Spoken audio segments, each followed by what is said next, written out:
So we have a specific agency here in the Philippines which do research in plant breeding, which is ang IRRI.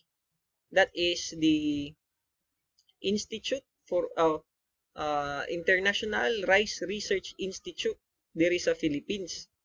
Now, ang trabaho ana ng mga tao diha sa IRRI is to try to find specific varieties of rice that is most suited kung asa itanom diri sa Pilipinas. Naa sila na-discover nga mga rice nga ginbutangan nila og iron katong mga sa to golden rice. May da sila rice nga pwede nagwalay patubig, panagsa lang, rain-fed lang. May da sila rice nga mga dagkog tubo, resistant sa pest, resistant sa drought, resistant to salt inclusion. So there are a lot. So that mo nang gitawag og cultivars. Now again ha, cultivars are varieties that do not occur in natural population. Dili nimo siya makita sa wild. It can only be found in places where humans cultivated it.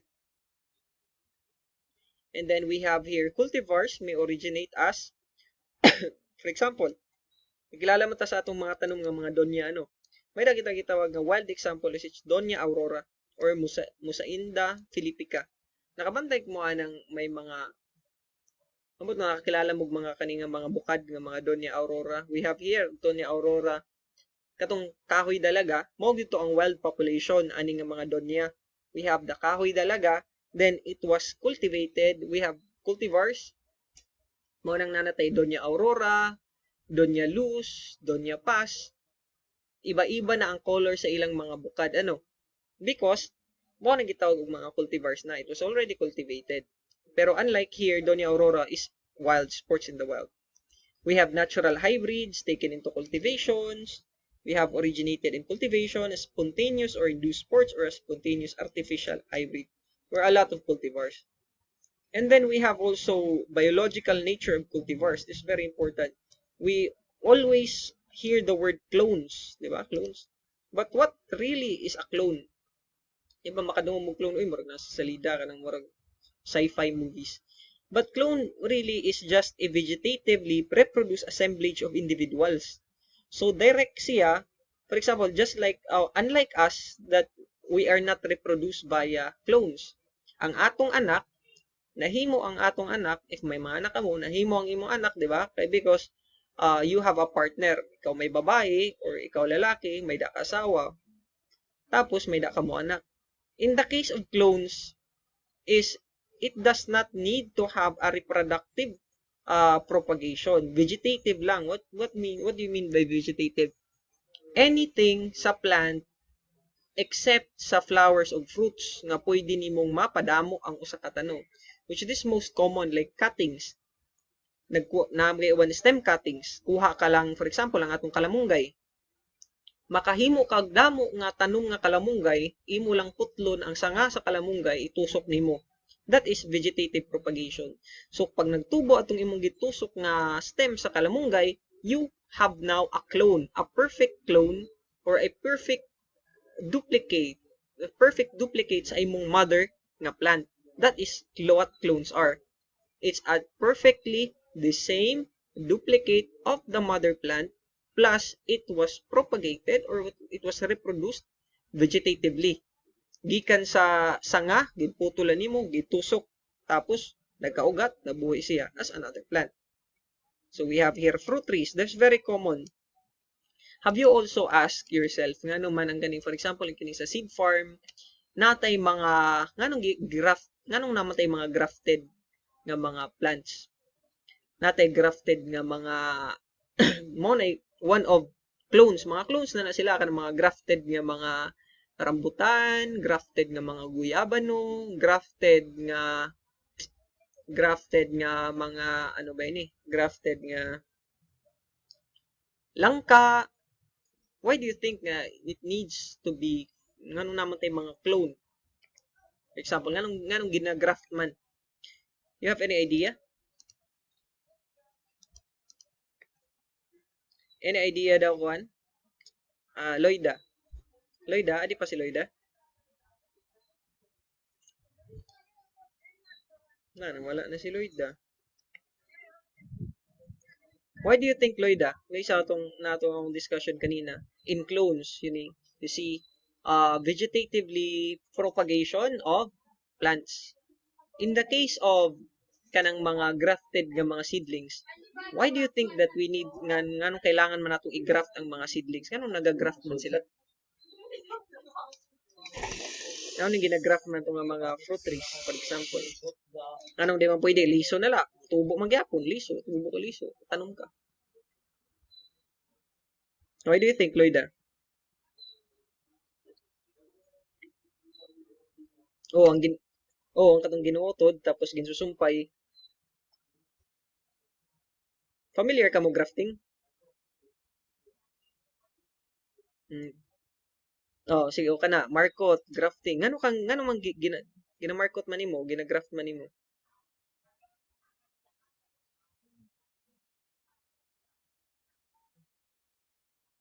Sige.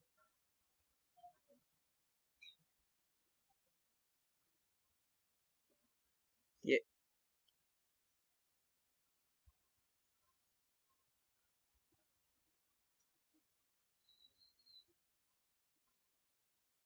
Yes, very good, Loida. Salamat, Loida.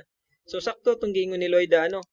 One ways nganong one reasons nganong ginaklo na to or gina vegetatively propagate na to ang ato nga mga fruit trees, for example. Sorry.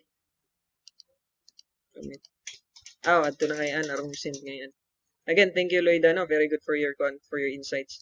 Now, sakto tong gingon, Lloyd, about ningon niya tatay nga para ma-achieve nimo ang desired size ag length ug katong pinaka-importante gud para masiguro nimo nga mubunga gud ang imo nga mga fruit trees, because that is the problem. For example, for rambutan, if dili grafted ang imong rambutan, magtanom ka sa liso, only 30% or 25 to 30 or 20 to 30% lang ana nga mga seedling nga imong gintanom nga gikan sa liso ang mamunga.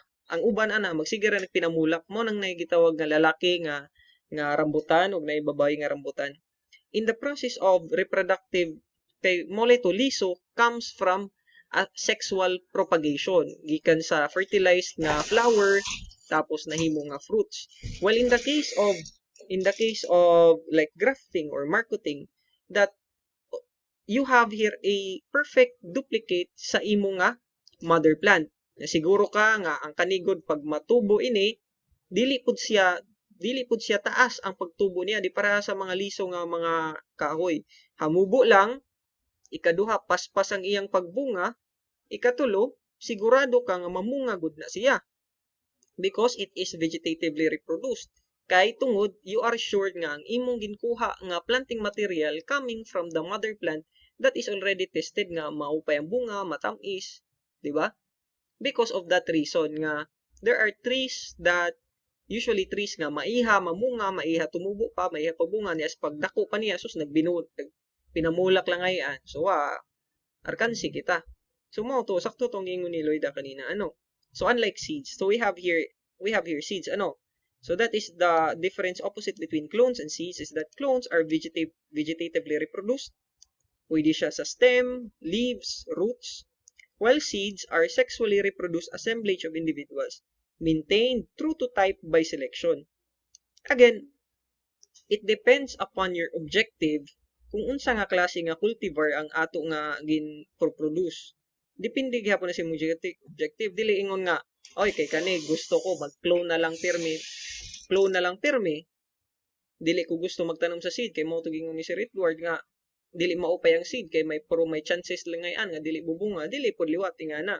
Because the problem with clones is that you cannot you will not maintain the diversity of unsay tawag na, you cannot maintain the diversity of the genetic material or the genetic pool sa usa ka community. Kay nganha man pud mosulod ang gitawag nato nga inbreeding.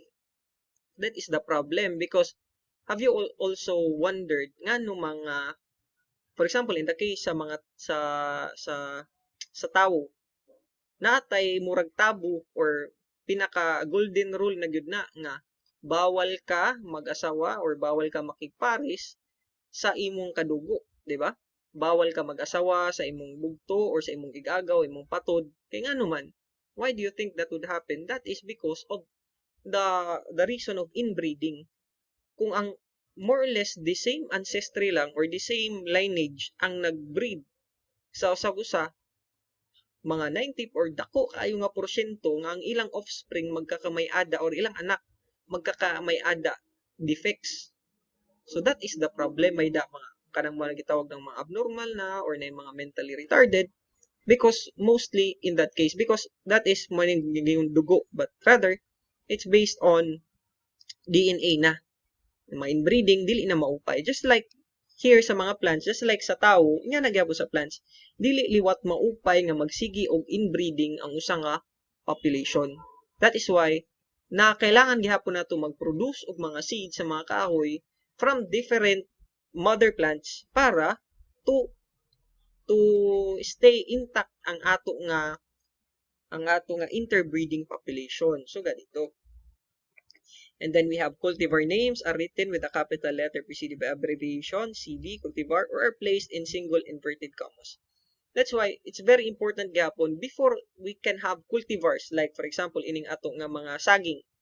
Di ba ang atong saging maaram kita nga kadamo la nga klase sa atong saging may da kita ang saba, may da kita lakatan, may da kita latundan, may da ano pa ba da kadulse, di ba? Kadamo la nga tindok, may da kadamong saging but those are already cultivars that was cultivated by farmers. Before you can create another cultivar, you need to have a pinaka-original niya nga kuan. Original niya nga base nga species. Which is, in our case, ang atong pinaka-wild population sa banana is, to familiar ka mo aning paguha or ang ato nga kanang saging nga damo nga liso.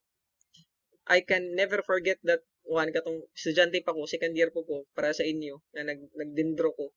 Ako lang usa mo. Ako man lang usa adto, wala man ko kayo kuan. Kung gusto ko mo saka bukid, saka ako bukid, manguha ako kuan, manguha ako mga dahon sa forestry. Now, kita ko ditong saging. Kaupay kitaon kay kuan ba?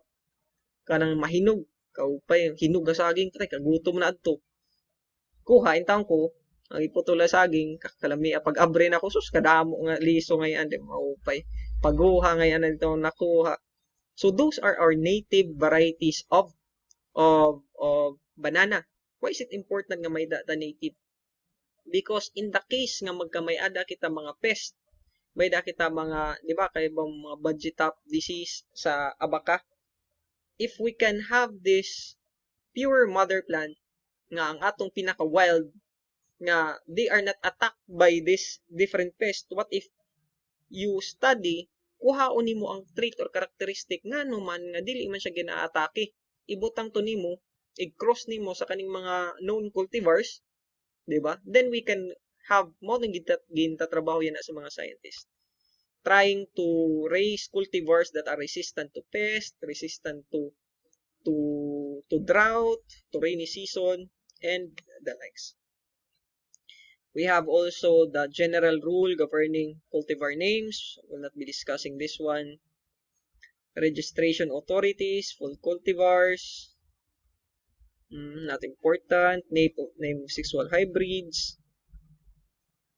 Here we have also proper naming of graft hybrids or chimera because there are some farmers that really kuan ba grabe kayong pangutok dita pod nga as long as it's viable they will do it, just like nga for example ang kamlong. Have you heard of kamlong? The kamatis and talong. Let us kamlong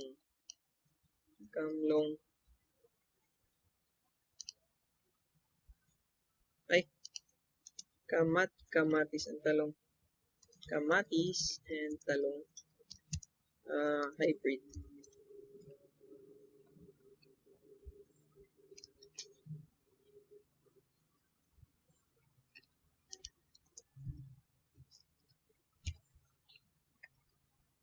I can't find it. So I think there was a study about